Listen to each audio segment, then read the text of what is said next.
A father brought his son to Sri Nannagaru and complained, saying, "My son doesn't want to get married and would like to give up his job abroad to spend his entire time in meditation." On hearing this, Sri Nannagaru said, "Work done in a true spirit is meditation. Do not differentiate between the material life and the spiritual life. Consider the materialistic work also as spiritual work." In the Vishnu Sahasranamas, the 1000 names of Lord Vishnu, there is a name called Vishwam, meaning the universe. The Lord implied that, "The one who exists in the very form of universe is me only."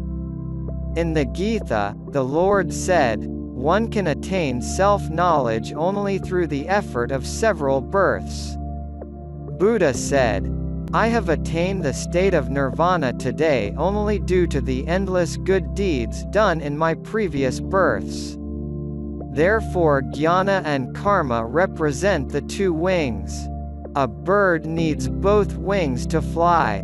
Similarly, we must utilize both the aspects of jnana and karma to attain liberation. Most people who want to give up their jobs for spiritual evolution turn out to be escapists. They gain neither materially nor spiritually. Therefore you must not give up your work for at least 20 more years. Then Sri Nannagaru asked the boy, "Is your path based on Dvaita or Advaita?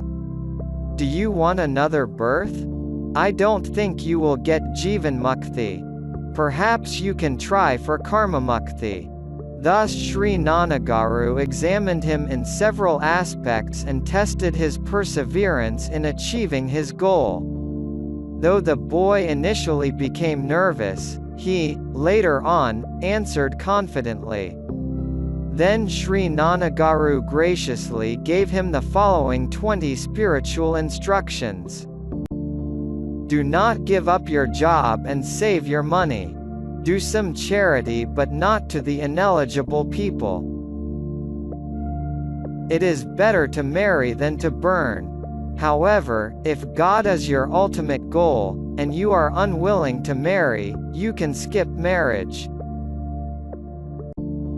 Read the books like The Gospel of Sri Ramakrishna and Talks with Ramana Maharishi.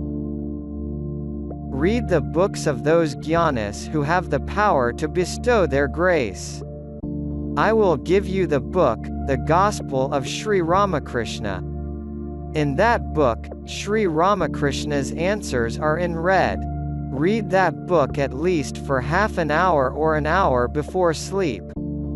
If you read the book, The Gospel of Sri Ramakrishna, you will get the necessary foundation for leading a spiritual life. Your craving to enjoy the world will automatically reduce. You can also read the books of Bhagavan Ramana like, Who Am I? Or, Talks with Ramana Maharishi, or, Be As You Are. Buddha said, "Don't be careless. Be cautious till your last breath. Don't presume that another person has committed a mistake and that you will not do the same.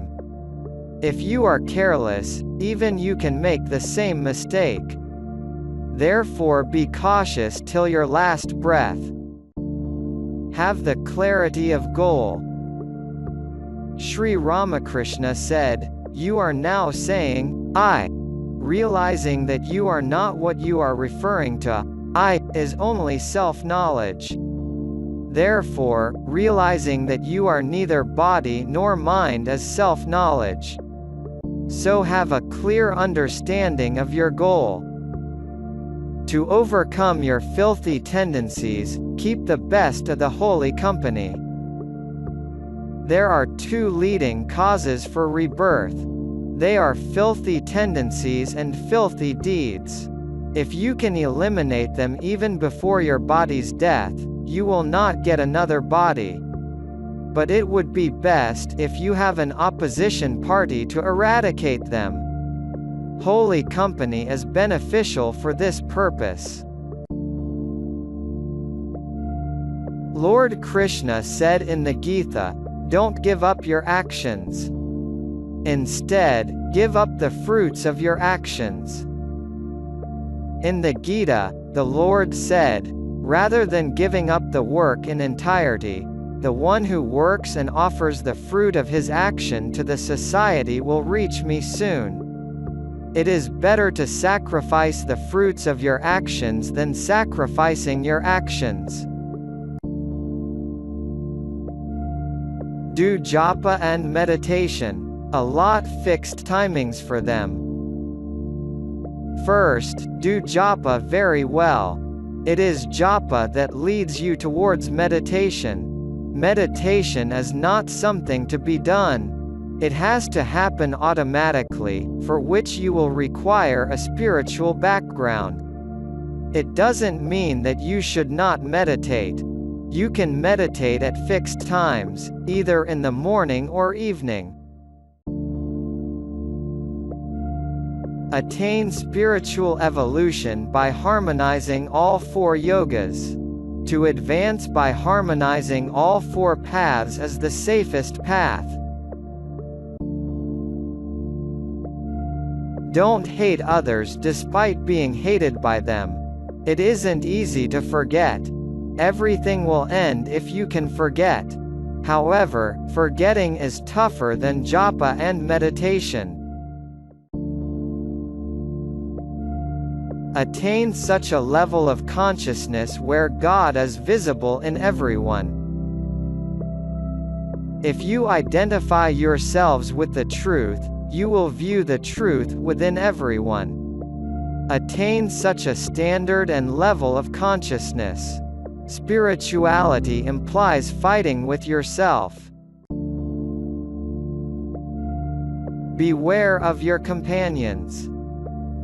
I am aware of an average student who excelled in his academics due to the company of his intelligent friend.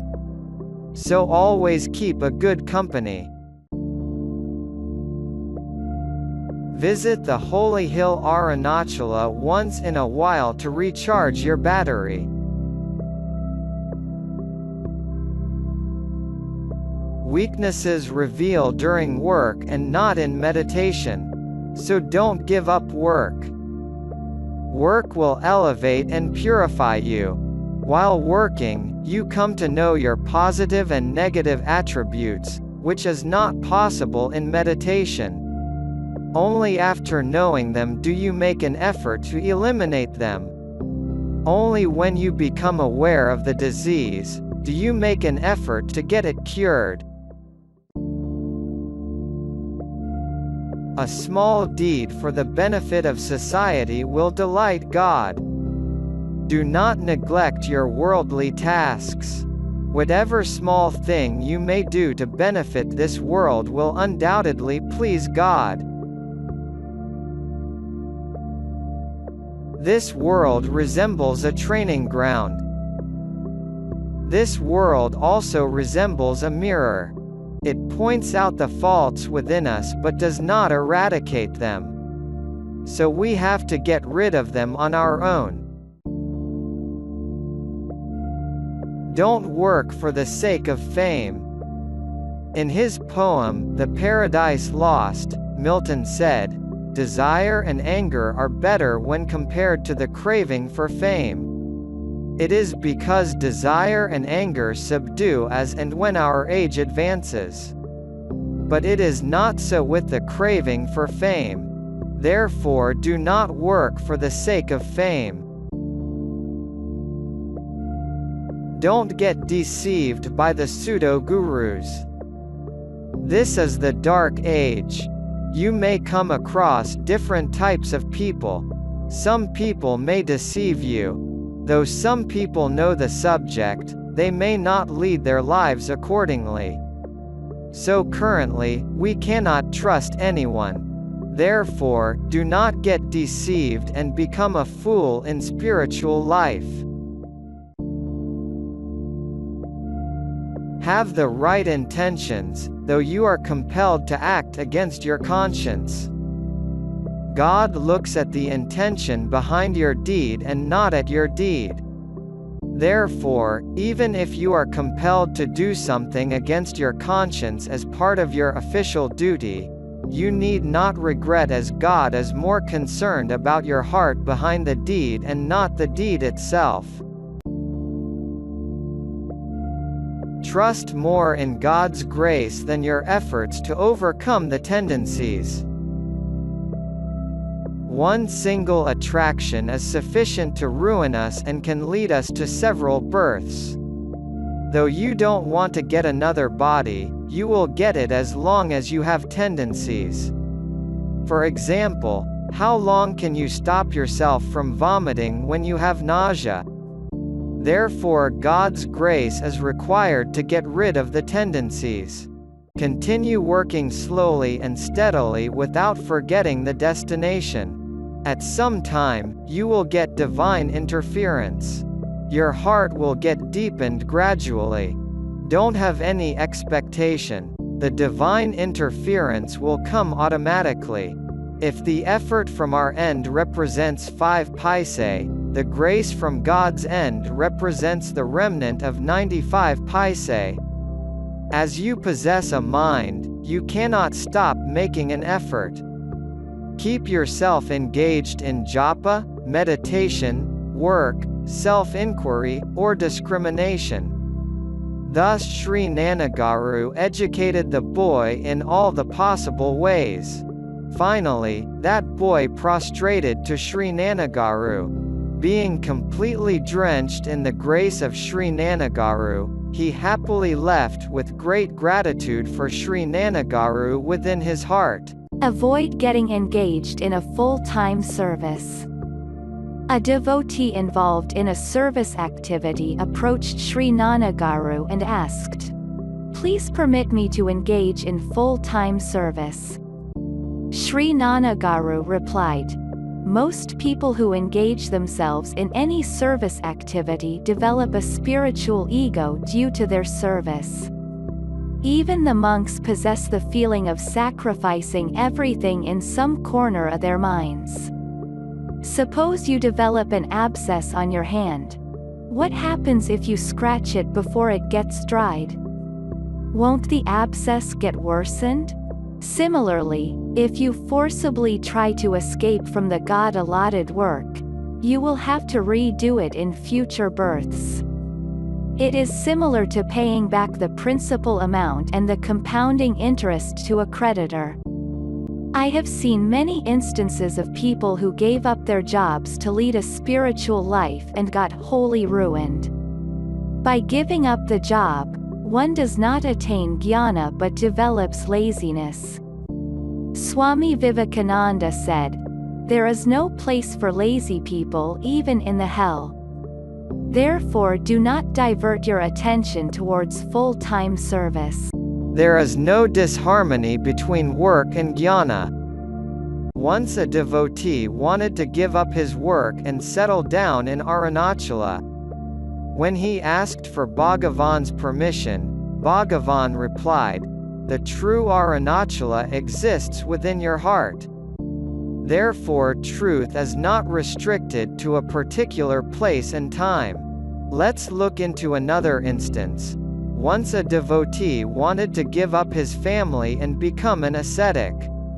When he came to Bhagavan to take his permission, Bhagavan said, "Even I tried to escape from my family. But see now how big my family is. What do you mean by samsara or worldliness? Do you think it refers to your family? No, samsara refers to the vicious cycle of birth and death. He is not an ascetic who has become hairless, but an ascetic is the one who has become thoughtless. Sannyasa does not refer to giving up your actions. It refers to giving up the fruit of your efforts. There is no disharmony between work and jnana. After attaining jnana, more perfection is visible in your tasks. Don't differentiate between Nithya and Leela. Once, Latu Maharaj told Sri Ramakrishna, "I don't want to be born again as I may fall back into Maya." Sri Ramakrishna replied, Latu, though you may get liberated, whenever required, descend to Leela and ascend to Nithya. If you are afraid that you will be bound by getting a body or descending to Leela, can your liberation be termed a true liberation? No. Suppose your nose falls on mere sneezing. How long will you retain such a nose? It is a challenge. Don't say, I will not retake birth. Instead, don't get deluded by Maya, though you may be reborn again and again. I grant you such a boon. Not that you should be reborn, but even if you are reborn, you should not fall into the clutches of Maya. Sri Ramakrishna indicated that if you are afraid that you may get deluded when the objects of temptation are in front of you, you have not yet attained the ultimate state. Therefore, even though the pleasures or the objects of temptation are in front of you, you must remain unperturbed. Once while addressing a devotee, Sri Nannagaru said, You want only Nithya? Don't you want Leela? Why do you want only Nithya, the salvation, and not Leela, the play of God? Why are you differentiating between Nithya and Leela? Nithya and Leela resemble the two sides of the same coin. How can a coin be devoid of two sides? How can you attain completeness by craving only for Nithya and neglecting the aspect of Leela? Practice Swadharma because Paradharma is dreadful. In the Bhagavad Gita, Lord Krishna said, Don't depend upon others for your basic needs in the name of meditation. If you do so, you will have to adhere to their will and wish, gradually enslaving you.